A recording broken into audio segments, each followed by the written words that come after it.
নমস্কার। যুক্তি তর্ক সঙ্গে অর্কই আপনাদের স্বাগত। আপনাদের সঙ্গে আমি অর্কপ্রভ সরকার। বাংলাদেশের ইউনূস সরকার ভারতের বিরুদ্ধে যুদ্ধ জিগির তুলেছে এবং সেই জন্যই আপনারা দেখবেন যে ভারত বাংলাদেশ সীমান্তে সর্ষে ক্ষেতের মধ্যে বিজিবি বাংকার তৈরি করছে। ভারত আমাদের সীমানায় ভারত বাংলাদেশ সীমানায় আমাদের এলাকার মধ্যে কাঁটাতারের বেড়া দিচ্ছে, কারণ অনেকটা জায়গায় এখনো কাঁটাতারের বেড়া নেই, সীমানা অরক্ষিত, সেই জন্য বাংলাদেশ থেকে চোরাচালান হয়। সেই চোরাচালান বন্ধ করবার জন্য বিএসএফ উদ্যোগ নিচ্ছে, গ্রামবাসীদের সহায়তায়, সিপিডব্লিউডির সহায়তায় তারা কাঁটাতারের বেড়া দিচ্ছে। এতে বাংলাদেশের ইউনূস সরকারের আপত্তি। তারা বলছে যে ভারত বাংলাদেশের সীমান্তে যে সমস্ত চুক্তি আছে সেই চুক্তি লঙ্ঘন করে ভারত সরকার বাংলাদেশ সরকারকে অন্ধকারে রেখে এই বেড়া দেওয়ার কাজ করছে। সুনামগঞ্জে বিএসএফ এর গুলিতে একজন অনুপ্রবেশকারীর মৃত্যু হয়েছে। এই নিয়ে বাংলাদেশের বিদেশ মন্ত্রক ঢাকায় ভারতীয় হাইকমিশনার প্রণয় বর্মাকে ডেকে পাঠিয়ে আলোচনা করেছেন, হয়তো অসন্তোষের কথা জানিয়েছেন। অর্থাৎ বাংলাদেশ এটা করবে, কারণ বাংলাদেশের বর্তমান আর্থ সামাজিক এবং রাজনৈতিক পরিস্থিতি যা, বাংলাদেশ গৃহযুদ্ধের মুখে দাঁড়িয়ে আছে। সাধারণ মানুষের ক্ষোভ চড়ছে। তা এখন সর্বক্ষেত্রে ইউনূস ব্যর্থ, তো তাই এখন এই ভাষ্যটা তৈরি করতে হবে এই মুহূর্তে বোধহয় ভারত বাংলাদেশকে আক্রমণ করবে, ভারত সীমান্তে বেআইনি কাজ করছে ইত্যাদি ইত্যাদি। সেই জন্য বারবার ওই ঢাকায় ভারতীয় হাই কমিশনারকে ডেকে পাঠানো হচ্ছে। অর্থাৎ এগুলো একটা ন্যারেটিভ তৈরি করার চেষ্টা। তার আগে হাসিনাকে ফেরতের জন্য একটা কূটনৈতিক নোট পাঠিয়েছিল বাংলাদেশ, এবং সেটা প্রথমে স্বরাষ্ট্র সচিব, তারপরে স্বরাষ্ট্র মন্ত্রকের উপদেষ্টা, তারপরে বিদেশ মন্ত্রকের উপদেষ্টা জানিয়েছেন। ভারত বলেছে হ্যাঁ পেয়েছি, এখন এই নিয়ে কিছু ভাবছি না। আসলে ভারত সরকার এই কূটনৈতিক নোটটাকে ডাস্টবিনে ফেলে দিয়েছে, কারণ ভারত সরকার বাংলাদেশের ইউনূস সরকারকে পুরোপুরি কূটনৈতিক স্বীকৃতি দেয় না। তাদের মনে দাবি এই অন্তর্বর্তী সরকার অসাংবিধানিক এবং জনগণের ভোটে নির্বাচিত নয়, জনাদেশ নেই। তাহলে একটা ইন্টারিম অ্যারেঞ্জমেন্ট সেটা কখনো একটা নির্বাচিত সরকারকে কূটনৈতিক নোট পাঠাতে পারে না। এটা ভারত সরকারের আনুষ্ঠানিক অবস্থান। এবং ইউনূস যখন বিক্রম মিশ্রি গিয়েছিলেন তখন বলেছিলেন যে শেখ হাসিনা দিল্লি থেকে বসে বিবৃতি দিচ্ছেন যেটা অন্তর্বর্তী সরকার ভালোভাবে নিচ্ছে না, কিন্তু ইউনূসের সেই আপত্তি উড়িয়ে দিয়ে শেখ হাসিনা ভার্চুয়াল মিটিং করছেন, টেলিফোনে কথা বলছেন। 19শে জানুয়ারি এবার বাংলাদেশে আওয়ামী লীগের কর্মী সমর্থক দেশবাসীকে তিনি ভার্চুয়াল মাধ্যমে সম্বোধিত করবেন। অর্থাৎ ইউনূসের কোনো দাবি ভারত সরকার মানছে না, কোনো দাবি মানছে না। উল্টে পাকিস্তানের সঙ্গে তারা সম্পর্ক ঘনিষ্ঠ করতে চাইছে। সেই জন্য পাকিস্তানের বিদেশমন্ত্রী আসছেন, ইশাকদার, অনেকদিন পর হারিয়ে যাওয়া ভাইয়ের খোঁজে তিনি বাংলাদেশে আসছেন। সবকিছু ঠিক থাকলে, ইউনূস ক্ষমতায় থাকলে, that seems to be remote, April মাসে তিনি পাকিস্তান সফরও করতে পারেন। তাহলে ভারত সরকার পরিষ্কার করে বলে দিয়েছে, যতই ইউনূসের সরকার সীমান্তে, আমাদের সীমান্তে কাঁটাতার দেওয়ার ক্ষেত্রে আপত্তি তুলুক না কেন, বিএসএফ এই কাজটা করবে। কারণ আমাদের সীমানা সুরক্ষিত রাখার দায়িত্ব ভারত সরকারের, এবং বাংলাদেশ থেকে অবৈধ অনুপ্রবেশকারীরা যাতে ভারতবর্ষে ঢুকতে না পারে সেটা নিশ্চিত করার দায়িত্ব বিএসএফ এর।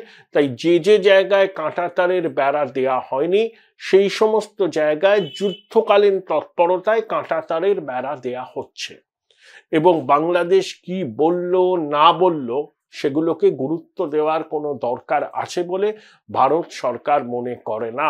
কারণ ভারত সরকার কোনো আন্তর্জাতিক চুক্তি বা দ্বিপাক্ষিক চুক্তি লঙ্ঘন করে তাদের নিজেদের সীমানায় কাঁটাতারের বেড়া দিচ্ছে না। ভারত সরকারের অবস্থান খুব স্পষ্ট।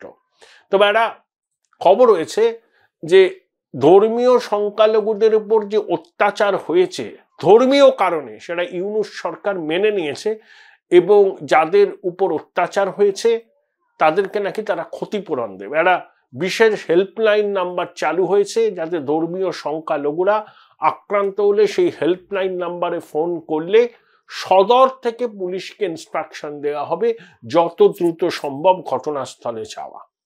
শুধু ইউনূস সরকারের বিলম্বিত বোধোদয় এবং আরো অনেক অপরাধ তারা স্বীকার করতে বাধ্য হবে। সবে তো কলির সন্ধে, দেখুন না, ইউনূস সরকারকে নাক খত দিতে বাধ্য করব আমরা, কারণ যে অপরাধ তারা করেছে বাংলাদেশের ধর্মীয় সংখ্যালঘুদের উপর তার কোনো ক্ষমা নেই। এই যে মাজারে আক্রমণ হচ্ছে, বাউল আখড়ায় আক্রমণ হচ্ছে, ধর্মীয় সংখ্যালঘুদের মন্দিরকে অপবিত্র করা হচ্ছে। আমাদের প্রধানমন্ত্রী যশোরেশ্বরী কালী মন্দিরে সতীপীঠে মাকে সোনার মুকুট দিয়েছিলেন, চুরি হয়ে গেছে, এখনো উদ্ধার হয়নি। Join Indian Institute of Hotel Management now. Right choice, right decision. তবে আন্তর্জাতিক চাপ, ভারতের চাপ, ট্রাম্প ক্ষমতায় আসছেন, হাতে গোনা করা দিন বাকি, তার প্রশাসনে অনেক ভারত বন্ধু রাডিকাল ইসলামের বিরোধী, আর শুধু ইউনূসের সঙ্গে ট্রাম্পের কি সম্পর্ক আমরা জানি, তাই আসতে হলেও একটা কোর্স কারেকশন করার বার্তা দিচ্ছে বাংলাদেশ। কিন্তু দুরাত্মার ছলের অভাব হয় না তো, ইউনূস আর তার জঙ্গি সাথীরা দুরাত্মা, এর মধ্যেও কোনো ছক থাকতে পারে, মানুষের চোখে ধুলো দেওয়ার ছক থাকতে পারে, আন্তর্জাতিক মহলকে টুপি পরানোর ছক থাকতে পারে, তাই না আঁচালে বিশ্বাস নেই। অতীতেও ইউনূস অনেক বড় বড় কথা বলেছেন, কিন্তু কার্যক্ষেত্রে বাস্তবে রুক্ষ মাটিতে তার একটাও রূপায়িত হয়নি। আগে হোক, তারপরে আমরা বলবো আমাদের কি সিদ্ধান্ত। তাই ভারতের হাই কমিশনারকে ডেকে পাঠালে ইউনূস মনে করছে যে ভারত সরকার সীমান্তে বেড়া দেওয়ার কাজ বন্ধ রাখবে, কখনোই রাখবে না। আমরা আমাদের আন্তর্জাতিক সীমান্তে কাঁটাতারের ফেন্সিং দেব, বাংলাদেশের বলার কি আছে? তারা কি ইউনূসের জঙ্গি সহযোগীরা চাইছেন বর্ডার উন্মুক্ত থাকুক, যাতে আনসারুল্লাহ বাংলার জঙ্গিদের ভারতে প্রবেশ করানো যাবে, ভারতকে নাশকতা করা যাবে, চিকেন নেককে আক্রমণ করা যাবে, চোরাচালান, মাদক, অস্ত্রশস্ত্র, জঙ্গিকে পাচার করবে খোলা সীমান্ত দিয়ে? সেজন্য ভারত সরকার যখন সীমান্তে কাঁটাতারের বেড়া দিতে চাইছেন, তখন ইউনূস তার সরকার আপত্তি করছে, ভারতের রাষ্ট্রদূতকে ডেকে পাঠাচ্ছে। তা আমরা কি পারি না বাংলাদেশের রাষ্ট্রদূতকে ডেকে পাঠাতে, আমাদের আপত্তি জানাতে? আমাদের বিদেশ সচিব গিয়েছিলেন, আমাদের বক্তব্য জানিয়ে এসছেন, সেখান থেকে এক চুলো নরণচরণ হয়নি আমাদের অবস্থান। এই যে বিদেশ মন্ত্রী এস জয়শঙ্কর যাচ্ছেন আমেরিকায় ডোনাল্ড ট্রাম্পের শপথ গ্রহণ অনুষ্ঠানে, চীনের বিদেশ মন্ত্রী যাবেন, ইটালির প্রধানমন্ত্রী যাবেন, আরো কিছু ফার রাইট রাজনৈতিক নেতা যাবেন। তাদের যে সবাই রাষ্ট্রপ্রধান বা তা কিছু নয়। জয়শঙ্কর নরেন্দ্র মোদী প্রতিনিধিত্ব করছেন এবং ডোনাল্ড ট্রাম্পের শপথ গ্রহণ অনুষ্ঠানে বিদেশ মন্ত্রীর যাওয়া ভীষণ রকমভাবে তাৎপর্যপূর্ণ। অতীতে আমেরিকার প্রেসিডেন্টের শপথ অনুষ্ঠানে কোনো রাষ্ট্রপ্রধান বা রাষ্ট্রপ্রধানের প্রতিনিধিত্বকারী সর্বোচ্চ পর্যায়ের কোনো মন্ত্রী যায়নি। যেটা হতো সেটা হচ্ছে আমেরিকায় বিভিন্ন দেশের যে দূতাবাস আছে সেখানকার রাষ্ট্রদূত এবং তার স্ত্রীকে আমন্ত্রণ জানানো তো হোয়াইট হাউসে। কিন্তু এবার সম্পূর্ণ অন্য, এবার ট্রাম্প রাষ্ট্রপ্রধানদের আমন্ত্রণ জানিয়েছে, মোদিজির হয়ে আমন্ত্রণ রক্ষা করবেন জয়শঙ্কর। তাহলে ভারত আমেরিকার স্ট্র্যাটেজিক সম্পর্ক অন্য লেভেলে উত্তীর্ণ হয়েছে, অন্য লেভেলে। এবং ভারতীয় উপমহাদেশে আমেরিকার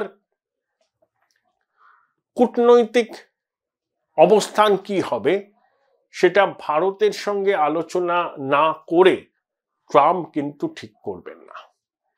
অর্থাৎ ভারত বলুন, পাকিস্তান বলুন, নেপাল বলুন, ভুটান বলুন, এমনকি শ্রীলঙ্কা বলুন, মালদ্বীপ বলুন, এই সমস্ত দেশের সঙ্গে আমেরিকার কূটনৈতিক সম্পর্ক কিরকম হবে সেটা কিন্তু নরেন্দ্র মোদী কি ভাবছেন তার উপর অনেকটা নির্ভর করবে, এটা ওয়াকিবহাল মহল মনে করছে।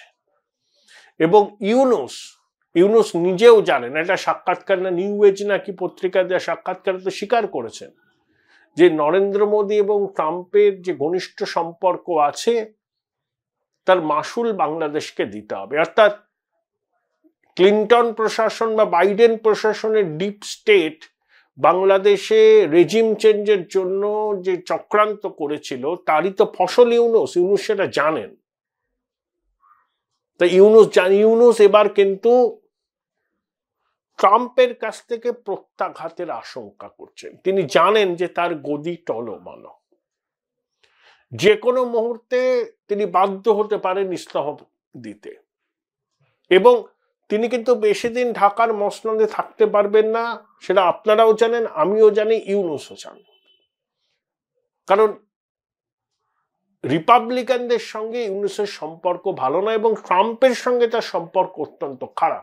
এবং ট্রাম্প কিন্তু ব্যক্তিগত সম্পর্ককে গুরুত্ব দেন। যেমন হাঙ্গেরিকে খুব একটা বড় দেশ, হাঙ্গেরির রাষ্ট্রপ্রধানকে ট্রাম্প আমন্ত্রণ জানিয়েছেন। কেন জানিয়েছেন? ব্যক্তিগত সম্পর্ক।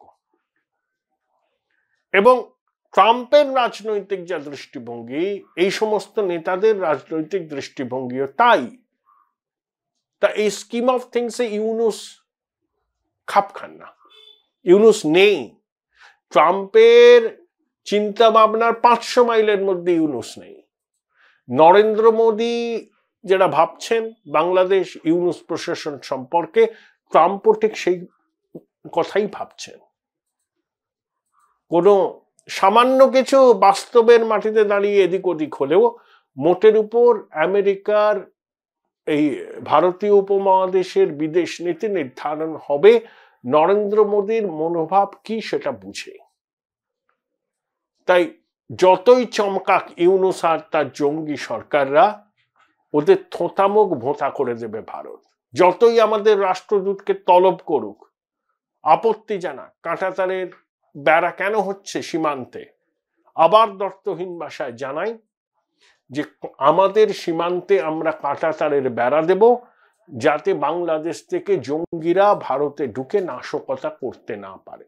140 কোটি ভারতবাসীর নিরাপত্তার জন্য এই কাজ ভারত সরকার নিয়েছে, দেশবাসী সমর্থন করছে এবং আগামী দিনে খুব দ্রুততার সাথে যেখানে যেখানে এখনো সীমানায় কাঁটাতারের বেড়া দেওয়া যায়নি সেখানে কাঁটাতারের বেড়া দেওয়ার কাজ সম্পন্ন হবে।